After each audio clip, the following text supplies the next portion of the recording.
There you are, let's go! Welcome back, my beautiful people. I'm Jet Chuck. We dive into the most disturbing videos we can find on the internet today. Remember, don't believe everything you see on these videos. This is strictly for entertainment purposes only. Some videos might resonate with you, some videos you might not agree with, but it's okay, we're going to get through it. 2 things we need to do before we get started. 1, hit that like button. 2, hit that subscribe button. With that being said, this is the most disturbing videos on the internet today. Let's dive in. Strangest things you'll ever see in the Earth's sky. Check this out. This bizarre object that you're about to see here was approximately 4 miles in the sky, based off of how small it appears right here at the very beginning of the video, unedited, unzoomed. And as we zoom in on this thing, it's pretty decent size, and it has features. You know how we're always zooming in to look for possible features? Well, when I zoomed in on this thing, it had features galore. Check this out. Purple, what looks like a question mark in the nighttime sky, just sitting there. I had a gentleman tell me that this looked like it had a liquid stabilizer in it, as it doesn't appear to be moving. It's remaining perfectly still in the nighttime sky, once again at around 4 miles up, over 20,000 feet. Are you serious right now? Wait till we zoom in on this thing and look at some of the features. Here they zoom back out, and there it is, way up in the night sky, all by itself. Here we're going to zoom in, look at some still images, take a closer look. Video was sent in by Tegan Hare. Check this out. We're going to go in. You're going to see a circle with an X in the middle of this thing. That implies intelligent design 100%, whatever this thing may have been. Look at that. You serious right now? I zoomed in here because this just looked highly unusual. Looks like a mouth opening, right? With 2 lights down below. There's the circle with the X in the middle of it. Lights kind of scattered around right there. 2 right there. I believe 1 down here. Yeah, 1 down there. What is going on? That was in the sky above your planet. Just sitting there, taking it all in. Look at that. Get a load of that, would you? I mean, it just doesn't get any more bizarre than this. You can't make this stuff up. Here's that opening again that looked like a mouth. What on earth? What type of demonic ship is this? If you haven't heard of the disturbing story of these dark web shoes, you have no idea what you're about to get into. Because this guy was f***ing around with the dark web and he found out the hardest way possible. His name is Shiloh and he frequently explores the dark web, showcasing the most interesting or just emotionally scarring things he finds on there. When he came across a site that sells shoes, and right away there seemed to be something very off about it. To start, the shoes being sold were all used, tattered, and covered in blood. And they're all named after regular people and even have an age associated with each pair, which at first kind of seems like it might be, you know, the worst thing possible, similar to those Wayfair rumors that were going around a few years ago, where the online furniture company Wayfair was selling furniture that also had regular human sounding names and were being sold for tens of thousands of dollars. Like, who in their right mind would buy this IKEA looking at dresser for 20 grand? Online investigators linked the names of the furniture to cases of missing little ones, sparking the rumors that this was, that. Now, thankfully, these shoes were being sold for a much more modest $100 to $200, so it does seem a bit more legit. The site is called The Shoeman, and Shiloh decides to order a pair, which sends him down a rabbit hole that he definitely regretted. He buys these boots called the Whalen, age 29, absolutely stained in what looks like blood. At checkout, it asks him for his name, birthday, and this strange field called rental length, which he just puts at 1 year. He confirms the order, the shoes get shipped, and surprisingly actually arrive in the mail a few days later. Don't worry, he definitely used the P.O. box. He unboxes the package and the boots are there, exactly how they look like on the site, red stains and all. And this is about where things take a turn to the absolute worst a dark web shopper could imagine. Cause as he's inspecting one of the boots, a VHS tape unexpectedly slides out from it. A VHS tape from the dark web is just about the worst combination anyone could ask for. But he doesn't have a VHS player. Understandable, who does these days, so he orders one off the internet, like the normal web. In the meantime, he tests the red stains on the shoes to see what they really are, noticing that hydrogen peroxide foams up when he poured it on, which is is expected with blood, but false positives are a possibility. So he orders luminol, a liquid commonly used to test for blood, which makes it glow blue under a UV when sprayed on. And it does exactly that. The stains on the shoes are in fact real blood, confirmed. The VHS player comes in so he can finally watch that mysterious tape. It's over an hour long and plays a bunch of weird a title scene that says The Shoeman, and a series of random clips that don't seem to make much sense. A collection of messages from old movies and commercials compiled together. There's this section of some old movie that's played backwards. He reverses it and it says this. The devil knows that. I heard her moving things all around that room all night.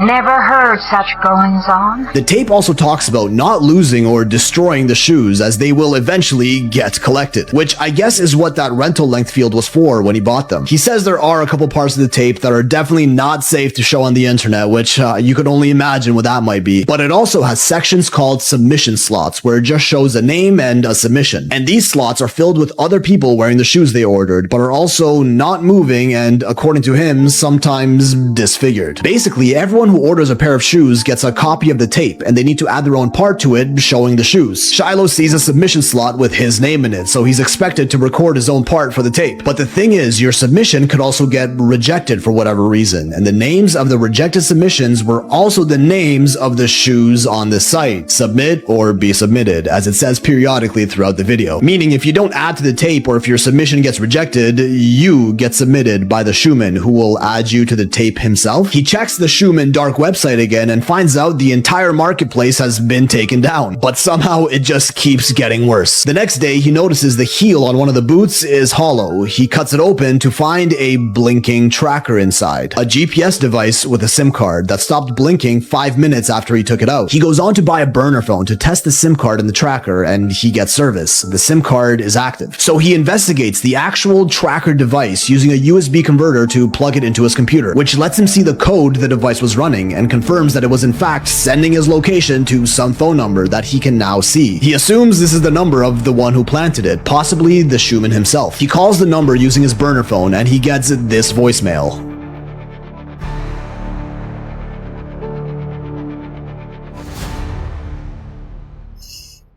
So it's hella seductive. Shiloh sends him a voice message back, and the next day the original voicemail changes to a completely different voice, claiming they are now trying to contact him specifically. So he texts the number asking what they want, and he gets a reply saying that he knows who Shiloh is. He's seen his videos online, which have been getting a lot of attention, that the tracker is his and that he's on Shiloh's side, letting him know to not trust the shoeman. Then continues to say that more will be on the way, and that he usually doesn't wait this long to make the rules known, that the effects have already started to show. A bunch of creepy, cryptic messages with little context. Turns out, this guy seems to be someone who rented these shoes previously and installed the tracker to track down the shoeman. But Shiloh's worried that it may actually just be the shoeman messing with him. A few days later, he gets a surprise package to his P.O. box that he never ordered, and it's another pair of shoes that appeared to be damp. Now, this pair also has a VHS tape inside one shoe and a cell phone in the other. The cell phone only has one number in it. He calls it, and the burner phone that he's been texting that guy with rings, meaning this is the phone he's been texting with that the guy now sent to him. At this point, he looks understandably very disturbed, claiming he's got to end this series before something really bad happens. As of now, his last video on the topic is him explaining that he needs to stop posting about this, that he can't explain why, but it's for a good reason. Whether this was all for show, a creepypasta ARG as they're called, or completely real, who knows, but everyone keep an eye on Shiloh and pray for his safety. Don't claim any of that negative energy.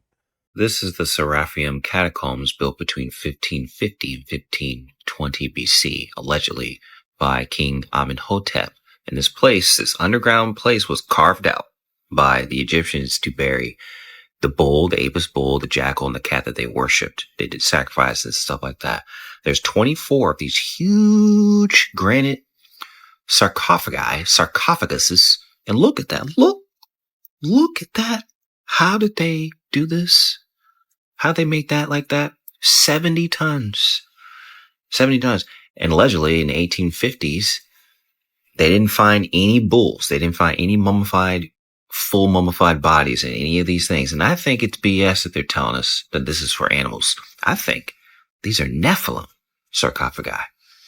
Whether this is pre-flood or not, not entirely sure, because we know the Nephilim came back after the flood, according to the Book of Numbers, and obviously there's giant bones and stuff that you can freely search on Google. But look at that. How did they cut that? This is mined 550 miles south in Aswan, Egypt. Look at the carvings. Some of these carvings may have been added later, but look at the sharp bronze tools. I think this is a Nephilim tomb.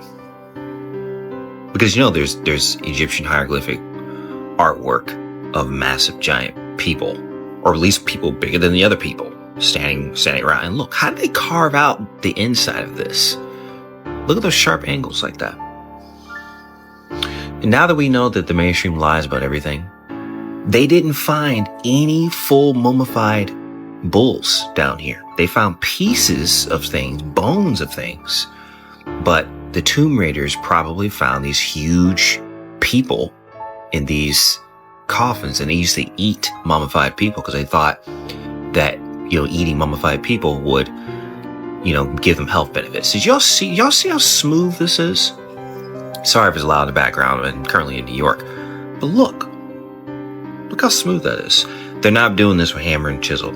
Okay. This is ancient technology. And I believe that this is, oh yeah. And by the way, when they discovered this, they found this sarcophagus just randomly in the tunnel. And our guy looked us in the face and said that they built the tunnel around the sarcophagi. Like, how did they get them down there? And he was like, oh yeah, they just built it on top. They built the cave system on top of the sarcophagi. And I was looking at him, I'm like, I'm not going to cause any problem. This is the Seraphium catacombs built between... He said, I'm not going to cause any problems, and really get to questioning too much here. Shout out to I Go By William. They either were a giant sarcophagus or they were a giant battery of some sort. Let me know your thoughts in the comments below. The elite already control everything. Money, media, genetics, even the weather. There's only one thing they don't have: immortality. And now they think they've found a new way to get it. Not with stone, but with artificial intelligence. Today, the serpent isn't made of scales. It's made of code. The ocean isn't cosmic anymore. It's the internet. And they're churning it again. Every face, voice, memory, DNA strand, and thought is being fed into the machine. The goal: to create a new Emerita, not a nectar, but digital godhood. They want to merge all of humanity's minds into a single Stargate-like AI, all-knowing, all-seeing being that never dies. A synthetic soul. They call it progress, but it's the second churning. The Great Pyramid at Giza was not a tomb, it was a machine, a precision-engineered atmospheric energy power plant, much like Tesla's Wardenclyffe Tower. Both structures sit atop powerful underground aquifers. Running out from the pyramids are iron-rich veins, which serve to connect all three pyramids together, just like buried power lines. Now let's examine the famous Dendera light bulb. I want you to take a look at argon light bulbs, which also contain mercury. Take a look at the snake-like coil of plasma within them. Large pools of mercury have also been found at the pyramids and other pyramid sites around the world. The source of this mercury could have been a large mercury arc rectifier at the center of the pyramid. Mercury arc rectifiers are used to convert AC to DC current. This is exactly what you would need to utilize the power from an ambient source.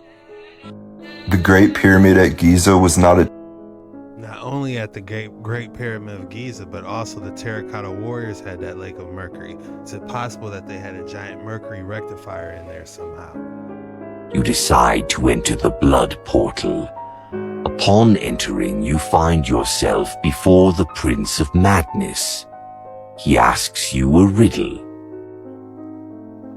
I'm tall when I'm young, and short when I'm old. What am I? If you answered incorrectly, you are shredded and ground into food for his daughters. But if you answered correctly, you are permitted to wed one of his daughters and inherit the throne of madness. The area became especially sacred to the Lakota people, who formed the western branch of what the U.S. called the Sioux Nation.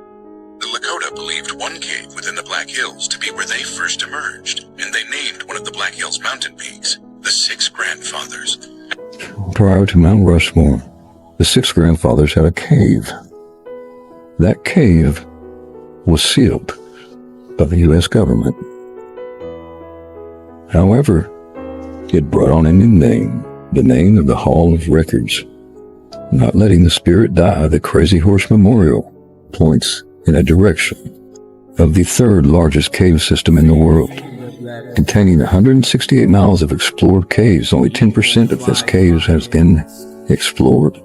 And there is one president on Mount Rushmore facing that direction, Honest Abe. These are the caves beneath. At its full extension, this Wind Cave National Monument contains over 1,000 miles of caves, very reminiscent to Cappadocia, with Crazy Horse and Mount Rushmore pointing out the fact. The Wind Cave ties all of it together. By their creators, it was all deliberate, and only Honest Abe of Rushmore was facing the direction in which Crazy Horse points. The Lakota believed one cave within the Black Hills to be where they first emerged, and they named one of the Black Hills mountain peaks the Six Grandfathers. What exactly do you think's in that cave system? Wonder what type of artifacts or creatures could be inside. There's a place called Moundville. It's essentially pyramids in Tuscaloosa. And it's called Moundville. It's an amazing area. I want to go visit it myself. A few weeks ago, I made a post about it, I think on one of the social medias and stuff. I think it was maybe Twitter. But Moundville is like, you're absolutely right. I mean, it's pyramids. It's a ton of them. I don't know how many there are, but there's like at least like what, 15, 20 of them. There's like a cave system underneath it too. Really? Yeah, something like that. Wow. I didn't go to those. There's a place in Greenville, Mississippi, which is also third, that's called Winterville Mounds. And I walked out there and I was like the only one there. And it was just like that. Like, these are pyramids. So you're saying you just walked right out to them? Yeah, they were roped off. Like, you can't just walk on top of them and stuff. But you did anyway. There were little small ones that I guess you could. No, I didn't walk on top of them. I was trying to be respectful. First of all, I don't want no bad juju. Like, you know what I mean? Like, I don't want no spirits to come. I'm the guy that's just like, oh, let's just go walk on and see what happens. No, you what was it called? The Winterville Mounds. Winterville Mounds. Yeah, I got pictures I can show you on my phone that are up. You know, I say up close and personal, but dang, those are pyramids. Those are pyramids, dude. Those are pyramids. There's even the things on they describe it as somebody's house but it looks like a pyramid, except it doesn't have the top. But it looks like the stuff you see in, you know, Teotihuacan or wherever else. I bet you if you excavated it, it's like a whole structure. I'm sure they did something, but you know, we won't know. All these places are protected, but there's places like that all across the United States, man. And if you move across the 33rd to Arkansas, you get the Fouke monster, which is like a Bigfoot in Arkansas. Yeah. Right. If you move across to Dallas, Texas, that's where Kennedy was on the 33rd parallel, underneath the 33rd overpass, I believe. I don't know. I can't remember exactly. Really? Yeah. You also have a little town called Rockwall, Texas, which is where Alex Jones is from. And there's a giant rock wall that's there, and they found a giant's skull there. So it's well known for not only birthing, I guess, Alex Jones, but also having giant skulls. What exactly is the 33rd parallel? Is that like a ley line or something? A relic in Notre Dame in Paris of the crown of thorns exists there. And if you see it, it is more like a hoop, and most of the thorns are gone off. That's what gets preserved. So if that really is, let's say it's authentic, it doesn't mean a relic in Notre Dame in Paris of the crown of thorns exists there. And if you see it, it is more like a hoop, and most of the thorns are gone off of it, but that's what gets preserved. So if that really is, let's say it's authentic, it doesn't mean that's the whole of what was the crown of thorns. It may be parts of it. Okay, there's evidence just historically that thorns were broken off and sent off in different places in reliquaries. But let's say this really was an actual part of the crown of thorns. It doesn't mean it was merely this kind of wreath or halo type of shape. But in order to make the helmet, that is the base that holds the rest of the thorn branches that bend around it. So it may be that that's what is survived, if it's authentic. There's no way to know. What test are you going to do? I think that's it's something that, I mean, I've never even considered questioning, like, until I saw the replica and I was thinking, helmet, interesting, you know? But it makes sense. It's even more violent when you think about reef versus helmet. They're abusing this man. And if you make this helmet, I imagine you can put a lot more pressure on it if by using a helmet, by hitting it onto the head or something like that, instead of just trying to push it down onto somebody's head. They weren't doing it gently. You're talking about a man who went through a very violent death wearing a helmet of thorns. That it seems excruciatingly painful. Right. Yeah. And you know, some replicas have really long thorns as well. There's several different kind of species of plants that make thorns around that area. So we don't really know what kind. You know, these are pretty modest thorns I have on here, but when you're talking about your head, it doesn't take much. Your head bleeds so easily. And so it doesn't matter if it's a big thorn or a little thorn. As long as you got thorns, it's not pretty. A relic in Notre Dame in Paris. A helmet of thorns? Oh, man.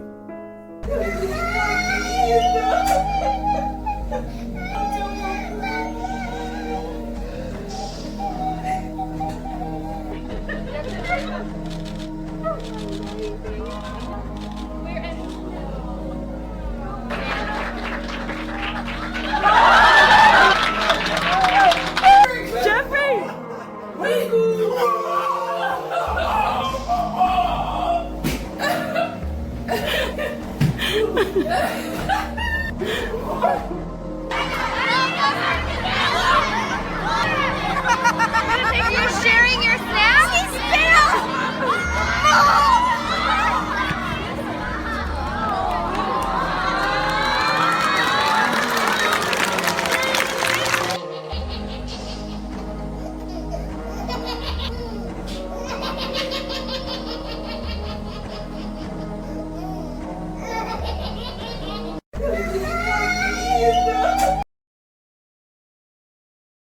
Appreciate your mothers while they're still here.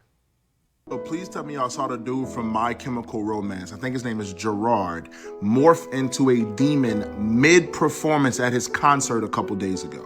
If you didn't see it, trigger warning, if you're easily scared, click off the video right now. But this is what he looked like. Yes, this is that same man, complete morphing into a demon, a reptilian, if you will. This is what he morphed into. And we see these a lot with these celebrities, these musicians on stage. They will somehow trigger a alter ego and then they will morph. And now here's the video for context.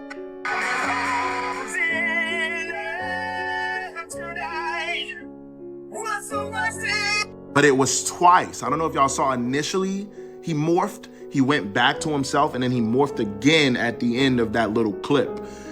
And we see these things happen so often. I'm not very familiar with My Chemical Romance. I don't know any songs by him. What I do know is that I believe he makes it's like heavy metal music and like that rock star type of stuff. And we know that the demons heavily influenced that kind of music, all music, but for sure that kind of music.